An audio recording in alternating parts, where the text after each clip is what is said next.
On to Sunday morning in Berlin. Falcons and Colts. I want to get your read on this game first. What say you? You know, I think weird things happen overseas. The Colts, I mean, the surprise team of the year, a surprise to everyone except the Wenz there. He called it before the season even started. But you know what? I think the Falcons are going to win this game. Backs against the wall. Everyone is expecting the Colts to win this game probably pretty easily. The Falcons coaching staff, I mean, maybe on their way out. I'm sure they're hearing all the rumors. They're hearing the media talk. But you've talked about it before. When the backs are against the wall, weird things happen. Teams sometimes seem to show up. They don't like being disrespected. They got that chip on their shoulder. And I think the Falcons have it this week. And it would be such a Falcons move, right, to win this game and to just kind of be right there kind of in that mediocre mix of teams, maybe on the verge of the playoffs. I like the Falcons to take care of the Colts this week. Colts lost to the Steelers last week. You called that, and it shows some vulnerability. And I don't blame you for your choice. It's just that the Colts score more points than the Falcons do. I think they're first in the league, right? In scoring, and the Falcons are near the bottom. And just got to go with the Colts. It just feels right. It just feels right. Our first moment of dissension here in Wenz World. On to the next. The 5-4 Panthers just, man, they find ways to keep you hanging on. Like Kim Wilde, you keep me hanging on. Woo, woo, woo. I'll spare you. I'm sorry. But they're hosting the 1-8 Saints. Rico Dowdle's questionable for Carolina. I mean, that could cost him a lot. And the Saints are hungry. The Saints are very hungry. They're going to come marching in. Think they're going to leave with a win there? I don't. No, I think the Panthers are. Panthers that maybe another surprise team this year.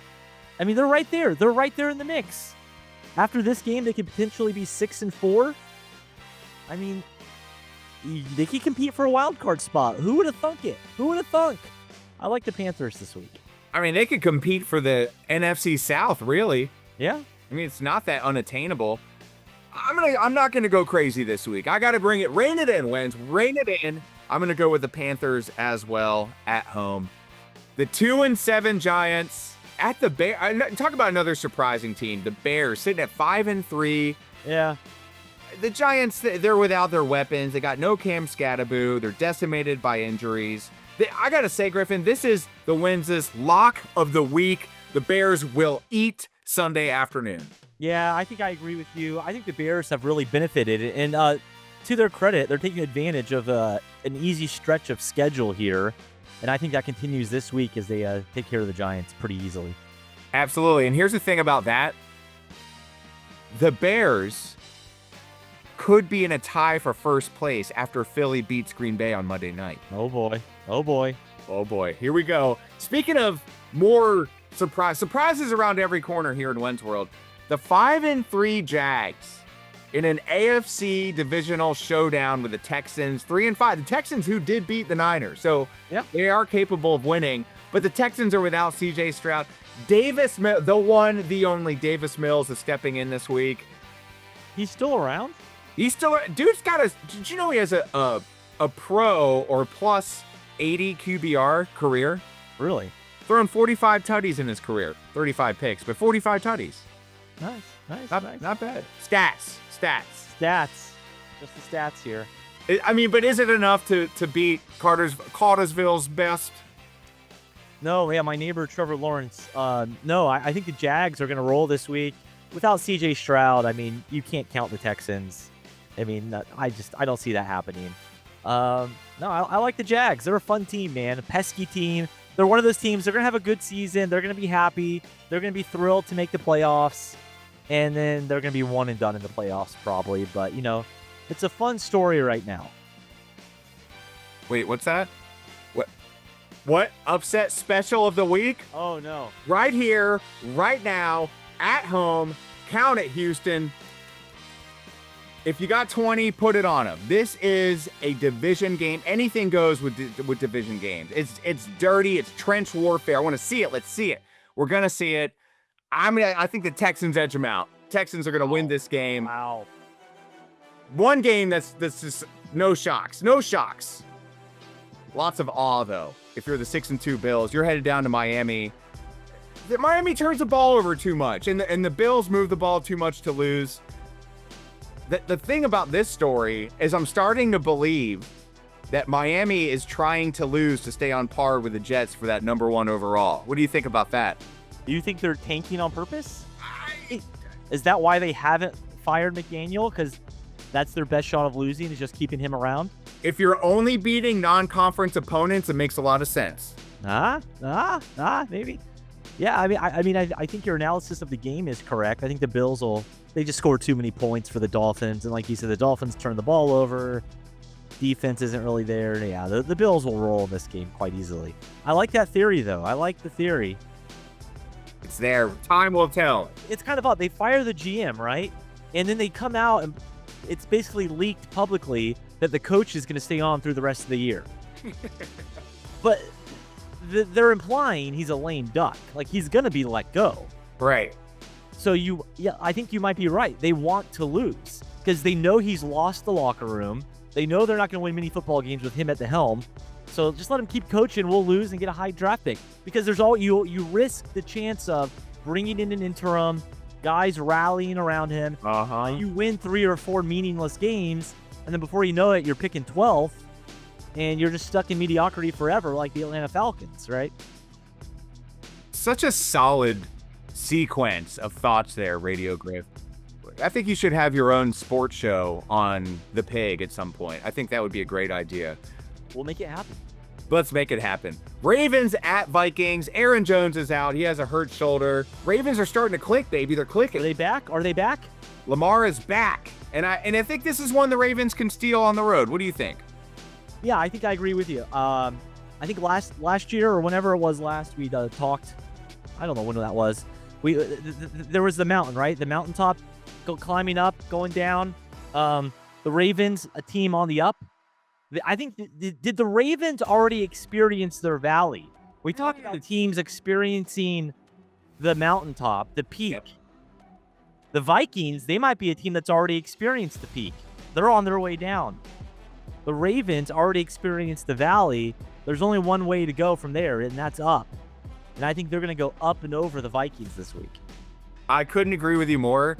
But the irony about the NFC North, Radio Griff, is that even if Minnesota loses, they'd only be about 2 or so games back of first place, because Green Bay, Chicago, and Detroit all have 5 wins right now. Yeah. Anything goes. Anything goes. Like the beginning of that Indiana Jones movie. Right. Call that. Look it up for yourselves. We don't have time to waste on that. The 2-6 Browns visiting the Jets. Do the Jets have any players left? All they have is draft picks. I mean, dang, it was a fire sale at the Meadowlands. Both of these teams are offensive on offense. Well, who do you got? Yeah, I mean, these are two teams that, I mean, you could argue they're both trying to lose, right? I mean, does either team want to win this game? It's not in their best interest to win at this point. It just isn't. I like the Browns, though. I mean, they have the better coaching staff. They have I think they have the better roster. I don't know who's left on the Jets. I would take the Browns in this game. I am taking them with you. I'm there with you. Patriots getting this eking out a win against Atlanta last week at home. Now they're on the road. They go to Florida to visit the Bucks. 6-2, hosting 7-2. This could be the game of the week. But no Mike Evans if you're Tampa. Likely no Chris Godwin. And Drake may look pretty human last week. But more superhuman than not superhuman. I'll take the Pats on the road. What about you? Take the Pats on the road. You know, I'm going to go with the Bucks. I think they've been more battle tested the last couple of years. They're at home. I feel like these are two evenly matched up teams, though. Mm-hmm. I think there's experiences on the side of the Bucks. The Patriots, they're just now kind of getting it going, right? Under Vrabel. But they're already proving that they're going to be in the mix from here on out, right? They're one of those teams that we have to worry about once again. But I like the Bucks this week. Yeah, we got one coming up here. I'll take the, like I said, Patriots on the road there if I didn't. I'm old. I forget what I say, so forgive me. The Cardinals 3-5, going up to the left coast, playing the Seahawks 6-2. Some people are saying a soft 6-2. I'm looking on the onlines and they're saying, who have they played? Who have they played? But you only play who you play. I'm tired of that argument. Okay? We can't pick and choose our opponents. But the question is, how good have they looked? They've looked good in some games. In other games, they look kind of sus. And the Cardinals last week, huh? How about them Cardinals beating up the Cowboys? But the Seattle puts up like 30 points a game. Let's take the Seahawks. Yeah, I like the Seahawks in this game. I mean, Jacoby Brissett, the new starter there in Arizona, the Kyler Murray era is over. It's done. It's over. Just like that. They're done with him. But Jacoby, I think, can only take you so far. As we talked about the mountaintop, the Seahawks are one of those teams, I think, still climbing towards the top. I think they've got a great coaching staff. They're believing in Darnold. Like you said, they're putting up a lot of points. Defense is playing stout. I like the Seahawks. Indeed. The next game, Griff, this is where things might get kind of weird here in Wenz world. The 6-2 Rams taking on your 6-3 49ers. Let's just have a moment of honesty. Can we both agree that from top to bottom, the Rams are better than the 49ers? No. Why not? They're not.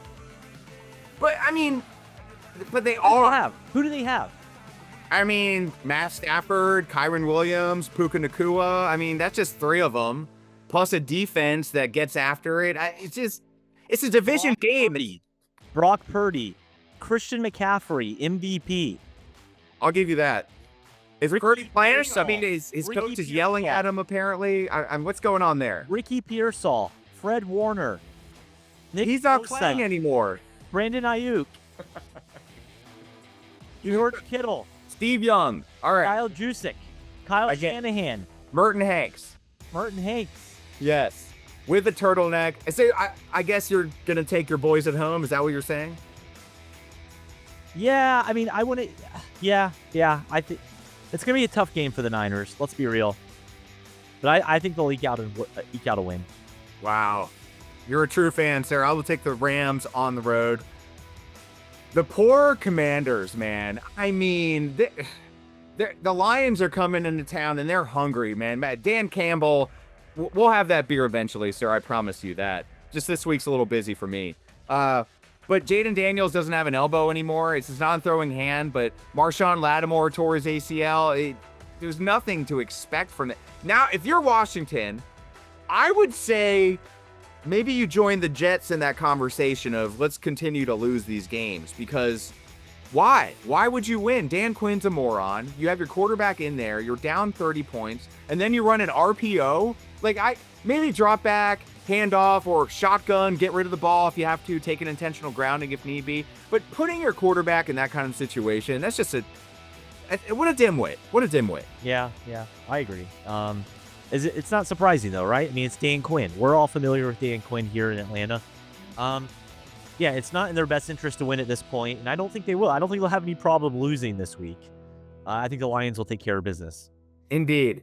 Sunday Night Football. Those Steelers, that battle-tested, battle-ready Pittsburgh Steelers, got a big win last week against the Colts, hard-fought win, and now they're going out to the Chargers. And I don't know if you've seen this documentary on Netflix. I'll be brief about this, but it's called Alexander, and it talks about Alexander the Great and his conquests, 300 BCE, right? Is it in black and white? No, it's in color. Back then it was in black and white because they didn't have color in 300 BCE. So, but it's a great story, and to sum it up, I'll save you 9 hours of your life. It's not about the numbers, it's about how you use those numbers in battle. And so what Alexander did with 1/10 of the workforce that Darius III had was he outflanked him, and he strategically moved his pieces and made everybody else scatter, right? He was a military mastermind. So anyway, how it correlates here is I believe that this gritty-ass Steelers team is going to stomp into Los Angeles and destroy this chart. And this game is going to be like a 20-point swing. It's going to be ugly. Wow. Yeah. And the paper mache Chargers, which I've been saying all fraud watch Chargers, are going to get exposed by Aaron Rodgers this week. Book it. I think I disagree with you. I like the Chargers. I think the Steelers, they got up big for that game to take care of business against the Colts, right? Yeah, they did get it. I think this is kind of a come-down week for them. Jim Harbaugh, Sunday Night Football, Justin Herbert, maybe a coming-out game, another coming-out. How many coming-out games is he going to have? I think he's going to have another one this week. I think the Chargers take care of business against the old man Steelers. And last but not least, Monday Night Football. I got the antenna out, got the bunny ears out, Griff. I got to place this strategically in the living room to see this game on ABC. I am bothered. I'm worried because possibly no Saquon this week, but Tucker Kraft is out for the Packers. He's their number one guy. The Eagles picked up some talent. Howie continues to deal. He wheels, he deals. Nolan Smith's getting healthy. Juergens is back soon. The read on this game is obvious. The Philadelphia Eagles are winning this game on the road. That's my pick. What's yours? Obvious. Wow. I should have borrowed an Eagles hat from you because I'm going up to Wisconsin this weekend. And it would be great to have an Eagles hat on as I land in Milwaukee just to tick off all those Packers fans. I hate both teams. Let's be real. But I'll take the Packers in this game at home. Like you said, no Saquon for the Eagles. The Eagles, a team that, I don't know, man. Like paper mache? You calling them paper tigers? What's on there? The offense, I'm not sure I'm a believer in. They ended up keeping A.J. Brown, right? I was shocked. I thought they were going to wheel him, deal him out of there. So they kept the cancer in the clubhouse. Maybe an unwise move. I like the Packers. Time will tell. And that is all from yours truly in Radio Griff. Gwinnett County's finest, Griffin Adkins. Thank you so much. You are a scholar and a gentleman. God bless you, sir. God bless.